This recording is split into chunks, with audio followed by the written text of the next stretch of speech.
guys, welcome back to the channel. Today we have got The Woman in the Moonlight. So I have finally read this book and wow, let's just say it's a lot to happen. But let's just get into it. So this is The Woman in the Moonlight by Isabel Ibañez. Don't quote me on that if I'm wrong. Season 9. So I got this book in a fairy loot box. Now I do have the bookmark. Give me a second. Sorry, I literally left the bookmark on my side because I just finished reading this. So this book is actually from the January box that I got this book in. So I actually keep the fairy loot bookmarks in the books that came with it because I find it more easier to desiccate which box they came in. So this was from the Moon Star box for January. Really did love this book. Quite different. As you can see, the cover is like this. I love the style. Let's show you the artwork. So that is the artwork in the cover. If you have not seen, I don't know if actually, did I show you this from my photo? I don't know, I can't remember. So that's kind of the back, and I kind of find it intriguing to find out that she had these animals, like I believe out of the tapestries. And then we have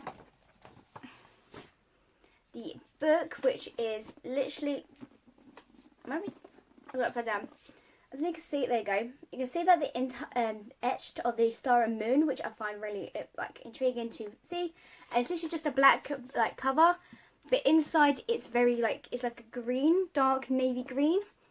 And this book was obviously signed by the author as well, which I find lovely. And the spine is like a nice silver kind of etching too, which I find really, really amazing. So when obviously, I don't know if it's just me or other people do it as well.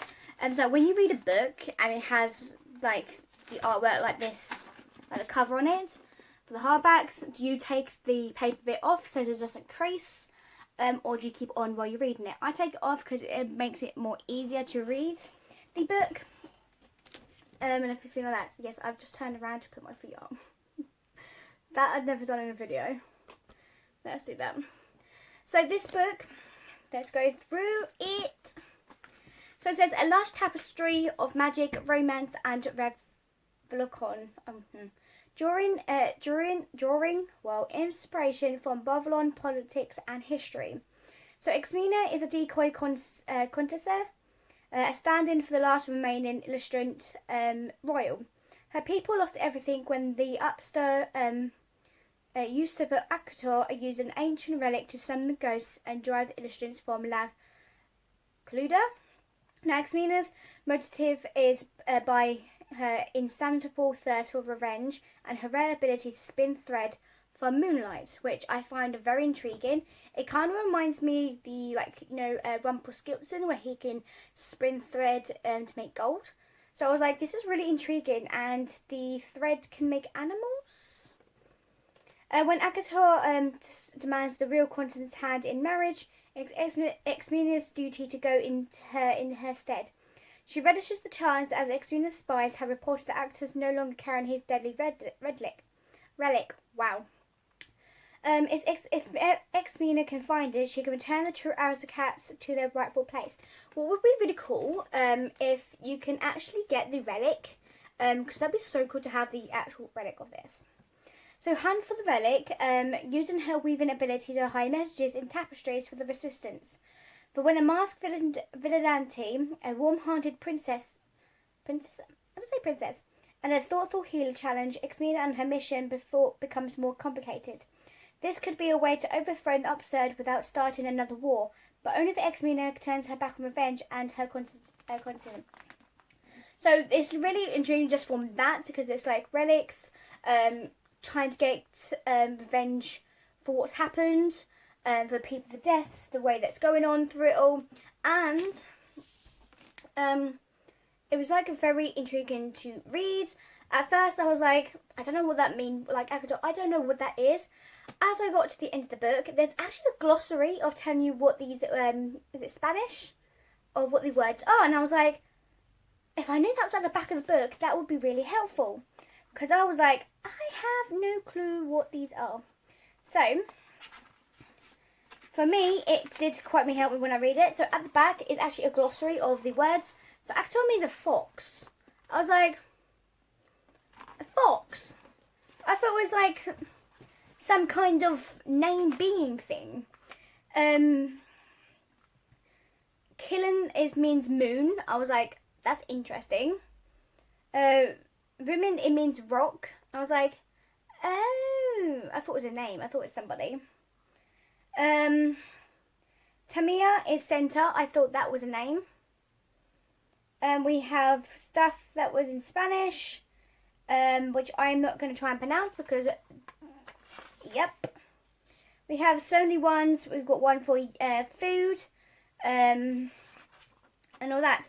I was like, wow, that's really interesting because I didn't have anything on it. But through the book, she finds out more about what she's got to do as her role, and at the end, it does come to the event where everything slowly gets better. But I feel like there might be another book going on with this, another side to it. So if there is, that's going to be really interesting to read, and hopefully I'll get the hardcover for that one too. But the book is very different. I'm slouching. But the book I really did like a lot. It's very intriguing to read. At first, I did read a few chapters and I was like, I don't know if I can do this. But I literally just went, no, I've got to commit to it and read it. So that's what I've done. I have literally got a pile of books this side, which I'm planning to read for this month, but won't be shown of the review until next month.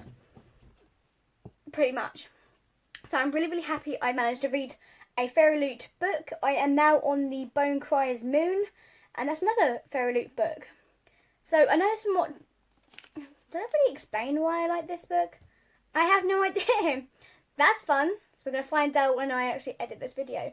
As you can see, I am slowly trying to edit videos, which slowly turn out not too bad. So thumbs up the video if I'm doing okay. And what books would you want me to read, or mangas? I'm happy to read other mangas, happy to read books as well. I have got so many books to read as it is, and mangas, I am literally trying to crush through them as many as I can. But anyway, there's Woven in the Moonlight. Hope you guys enjoy, and I'll see you guys next time for the next book review. Bye bye.